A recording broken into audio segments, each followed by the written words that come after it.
नमस्कार दोस्तों, कैसे हैं आप। कहते हैं कि सीखने की कोई उम्र नहीं होती है। इंसान कभी भी किसी भी उम्र में कुछ भी नया सीख सकता है, ऐसा कहा जाता है और ये बात सच भी है।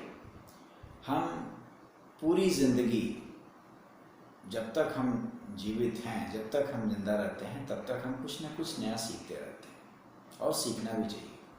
और ये जज्बा बना के रखना चाहिए, ये एटीट्यूड होना चाहिए कि हमें हर दिन कुछ नया सीखना है। हम किस जीवन के किसी भी मोड़ पर किसी भी व्यक्ति से कुछ भी सीख सकते हैं। इसमें हमारा अहंकार और ज्ञान आड़े नहीं आना चाहिए। यहाँ तक कि हम छोटे बच्चों से भी बहुत कुछ सीख सकते हैं। हम अपने से छोटे बच्चों से भी बहुत कुछ सीख सकते हैं। छोटे बच्चों से हम उनकी उत्सुकता, चाइल्ड लाइक क्यूरियोसिटी। बच्चे को देखिए, कभी बच्चे को देखिए ध्यान से, बच्चा कितना उत्सुक होता है, कितना क्यूरियस होता है, उसके पास कितने क्वेश्चंस होते हैं, कितने प्रश्न वो पूछता है। बच्चों से हम ये सीख सकते हैं। कहते हैं curiosity is the mother of invention.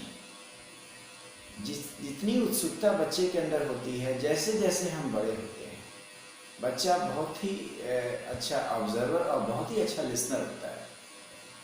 ये इस बात को अच्छे से समझ लीजिए। एक छोटा बच्चा बहुत ही अच्छा ऑब्जर्वर और बहुत ही अच्छा लिसनर होता है।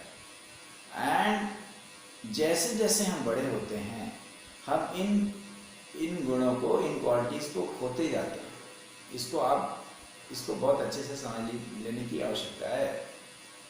As we grow up, we systematically unlearn these qualities। और किसी भी चीज़ को सीखने के लिए, कुछ भी सीखने समझने के लिए हमें अच्छा लिसनर, दुनिया में दो चीज़ों की बहुत आवश्यकता है।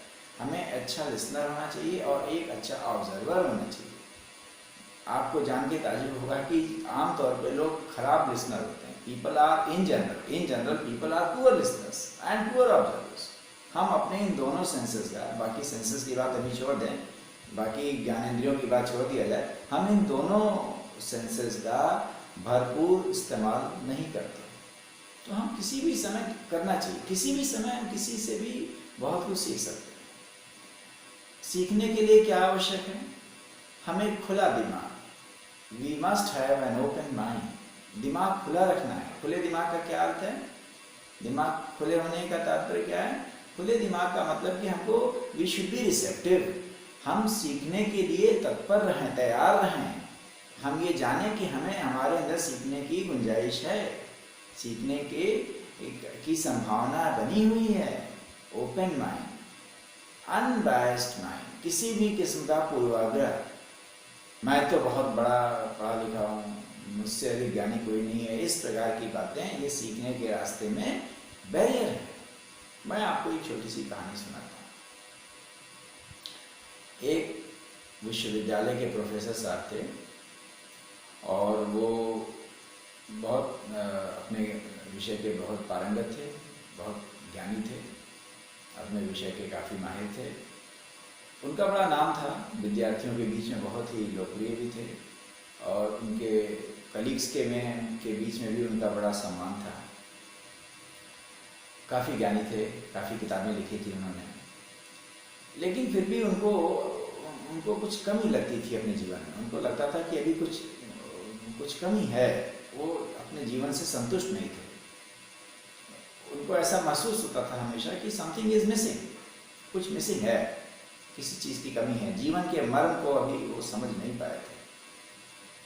हर समय एक प्यास सी रहती थी मन में कि कुछ छूट रहा है। कई लोगों से उन्होंने बात किया इस पर। लोगों ने कहा कि आप किसी बौद्ध भिक्षु का, जो बहुत ही पहुंचा हुआ बुद्धिस्ट मॉन्क था, उसके बारे में लोगों ने बताया कि वो दूर उस पहाड़ी के पीछे रहता है, वो आपको जीवन का असली मर्म समझा सकता है, असली मकसद बता सकता है। उसके पास जाने से आपकी समस्या हल होगी। प्रोफेसर साहब को ये बात अच्छी लगी और वो वहाँ के लिए जाने का मन बनाया और वो लंबी यात्राएं करके और वो कई पहाड़ों को लांघते वांघते, घाटियाँ वाटियाँ, नदियाँ क्रॉस करके वो उस बताए हुए पते पर उस बौद्ध भिक्षु के यहाँ पे वो पहुँचे, प्रोफेसर साहब पहुँचे। बौद्ध भिक्षु ने उनका स्वागत किया, बैठाया, उनको आसन दिया।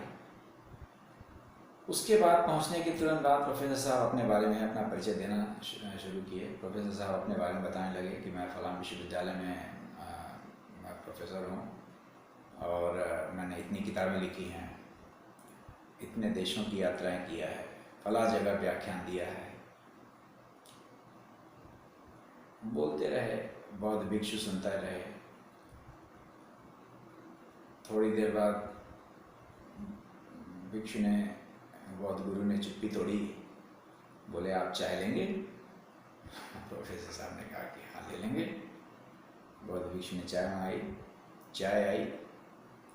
इस बीच प्रोफेसर साहब फिर बोलते रहे, अपने बारे में लगातार बोलते रहे। मैं फलां, मुझे पढ़ाते हुए इतने साल हो गया और मैं इतने विद्यार्थियों को मैंने रिसर्च कराया, इतनी किताबें लिखी, इतने जगह पेपर प्रेजेंट किया, इतने देशों में घूमा, इतने व्याख्यान दिए, ये सारे बातें बताते रहे।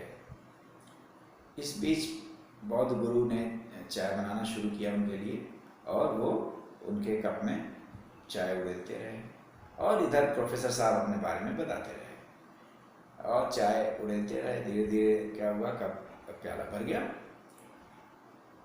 बौद्ध गुरु ने उड़ेलना बंद नहीं किया। प्रोफेसर साहब अपने बारे में बताते रहे, वो प्याले की तरफ नहीं देख रहे थे। गुरु ने चाय उड़ेलनी जारी रखी और थोड़ी देर बाद चाय का प्याला भर गया और चाय उस पर से गिर कर के प्लेट में गिरी और प्लेट से गिरने के बाद फिर से उसके बाद और भी ज़्यादा वो लगातार चाय डालते रहे, तो उसके बाद चाय मेज़ पर गिरी और बहने लगी। अचानक प्रोफेसर साहब की निगाह पड़ी। उन्होंने कहा, अरे रुकिए रुकिए रुकिए, ये आप क्या कर रहे हैं? बोले चाय तो गिर गई, चाय तो भर गई है, प्याला भर गया। बौद्ध गुरु ने कहा, प्रोफेसर एक बात बताओ, जो प्याला पहले से भरा हुआ है क्या उसमें और चाय डाली जा सकती है? प्रोफेसर साहब ने कहा, नहीं, जो प्याला पहले से भरा हुआ है उसमें और चाय कैसे आ सकती है? गुरु ने कहा कि यही बात तो मैं तुम्हारे बारे में कहना चाहता हूँ प्रोफेसर। तुम पहले से ही लबालब भरे पड़े हो। तुम जब से आए हो तब से लगातार अपने बारे में भूले जा रहे हो। तुम्हारा दिमाग पहले से इतना भरा हुआ है अपने बारे में, अपने उपलब्धियों के बारे में, अपने ज्ञान के बारे में तुम लबालब भरे हुए हो। तो तुम्हारा दिमाग पहले से ही भरा है, तो उसमें मैं और ज्ञान कैसे उड़ेलूँ? ये मेरे लिए संभव नहीं है प्रोफेसर। पहले जाओ, अपने आप को खाली करो। ये कहानी हमको ये संकेत देती है कि हमें अगर यदि कुछ सीखना है तो हमें अपने दिमाग को खाली करना पड़ेगा। प्रोफेसर साहब पहले से इतने लबालब भरे पड़े थे, वो किसी की बात सुनने के लिए तैयार नहीं थे। अक्सर हम लोग के साथ यही होता है, हम दूसरे की बात सुनने के बजाय सिर्फ अपनी बात ही कहते रहते हैं। हम कोई नई चीज़ कैसे सीख सकते हैं? नई चीज़ सीखने के लिए हमें सुनना पड़ेगा। We should be a patient listener. हमें एक अच्छा श्रोता बनना पड़ेगा, हमें धैर्य रखना पड़ेगा, हमें ये मानना पड़ेगा कि कुछ नई चीज़ें जितना मैं जानता हूँ उसके अतिरिक्त भी ज्ञान है, सीखने के लिए बहुत कुछ है। और हमें ये एटीट्यूड बनाना पड़ेगा कि हमेशा हमें सतत सीखने की प्रक्रिया चलती रहनी चाहिए। We should keep learning something और the other till we breathe our last.